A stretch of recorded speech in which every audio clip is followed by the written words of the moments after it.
I think it was the 2011 Classic Car Show at the NEC, a show we actually had about a 12-year run at exhibiting at, and I could spot a gentleman just standing back from the crowds with a tie, immaculately dressed.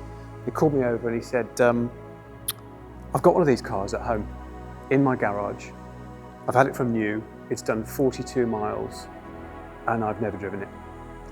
And I asked him to tell me a little bit about the car and why he'd got it and the other cars that he'd got. We had a long chat about some of the other cars that he'd got, mainly Austins and pre-war stuff. And I offered to buy it. Of course, he wouldn't sell it me there and then, but I gave him my number and I made him promise me that the day that he would sell it, that I'd get first refusal. And that day came in the summer of 2025. So here we are, and I've learned a lot about the car and about Mr Hough.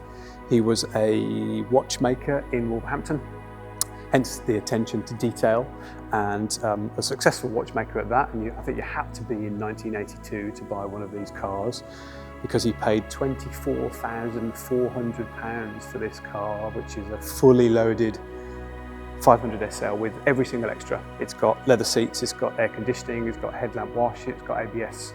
So it was a expensive motor car. Back in the day, in 1982, you could have bought a semi-detached house for that money. I think if you'd have put that money into a pension, ChatGPT tells me that that's now going to be worth, or would be worth, £600,000. What an incredible thing to have done, to have preserved this piece of history. And we think Mr Hough deserves an OBE, let alone anything else. And we are absolutely delighted. I was delighted when I got the call and Mr Hough said, Sam, he said, can you remember me? Can you remember me coming up to you at the NEC, and can you remember me saying I'd got this car and you said, when you sell it, let me buy it? He said, well, today's the day. And he's 92 now. And it was a real privilege to go to his home and to see how he had preserved the car, along with his other cars. And you know, the details, one of the incredible bits of detail that is just him all over, because he was a watchmaker. He asked me as I walked around the car for the first time, he said, Sam, have you clocked the bonnet badge? And I said, no, you're talking about. He said, it's made out of solid silver. He said, I made it. And we decided to keep that as the only non-original part of the car, because it's just part of that car's incredible history.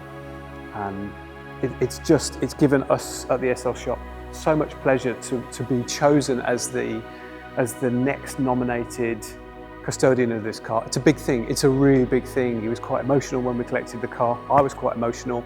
It's a huge thing for the SL Shop. This was the model that started everything for us over 20 years ago. It's the model we know most about. It's what we're renowned for as being specialists in. And we've now got this piece of Mercedes-Benz history, which we're able to display, show, take reference points from, and take great pleasure in.